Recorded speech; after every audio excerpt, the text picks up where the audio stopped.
ओम शांति। अक्सर हम सुनते हैं कि पाप का घड़ा भर गया है, मृत्यु निकट है, विनाश होने वाला है, इत्यादि इत्यादि। लेकिन हम इस पर यकीन नहीं करते हैं। क्यों? क्योंकि ऐसा हमारे साथ तो हो ही नहीं रहा। लेकिन अभी रिसेंट की कुछ घटनाओं पर नज़र डालें तो ऐसा प्रतीत होता है कि ये सब वाकई में सच होने वाला है।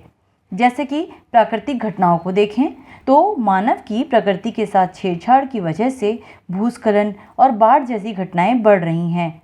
अभी हाल ही का एग्जाम्पल देखिए, हिमाचल और जोशीमठ की घटनाएं। हर साल हजारों लोगों पर इसका इफेक्ट होता है। अब बात करते हैं भूकंप की। भूकंप के झटके आते ही रहते हैं। हाल ही में अफगानिस्तान में भूकंप से हजारों लोग मारे गए और जापान में भी भूकंप आया, जिसकी वजह से सुनामी की आशंका व्यक्त की जा रही है। मोरक्को में भी भूकंप आया और हजारों लोगों को तबाही देकर गया।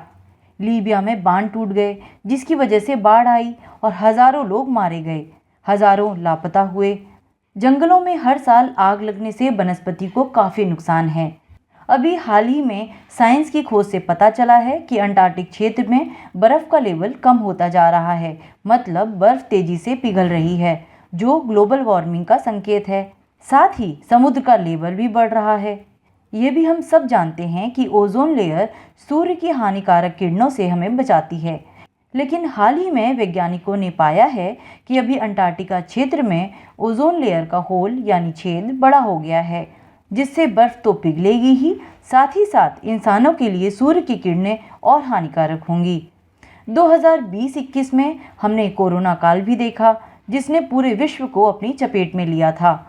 और अभी कुछ दिनों पहले ही WHO की एक रिपोर्ट आई है, जिससे पता लगा है कि कोरोना का ही एक विकराल रूप तैयार है हम मानव जाति पर हमला करने के लिए। इस नए रूप का नाम है डिजीज़ एक्स, जो कि कोरोना से 7 गुना ज़्यादा ताकतवर है और कम से कम 5 करोड़ लोगों को अपनी चपेट में लेगा। इधर हार्ट अटैक से मरने वाले लोगों की संख्या में भी इजाफा होता जा रहा है। नई नई बीमारी के रूप निकल रहे हैं जो हमने कभी नहीं सुने।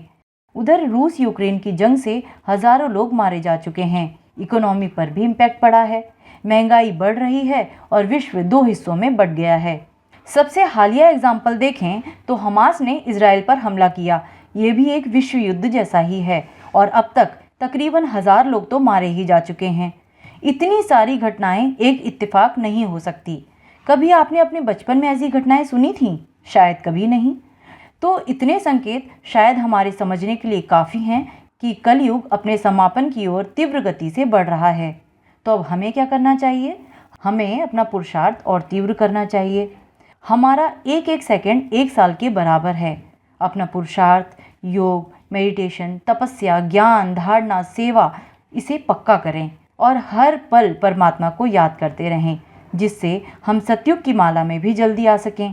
तो परमात्मा से जुड़े रहें, योग करते रहें और हाँ, घबराएं बिल्कुल नहीं, क्योंकि ये सब ड्रामानुसार चल रहा है और हम सब उस परमात्मा के बच्चे हैं, तो वो बैठा है ना। तो चलिए जल्द मिलेंगे, तब तक के लिए ओम शांति।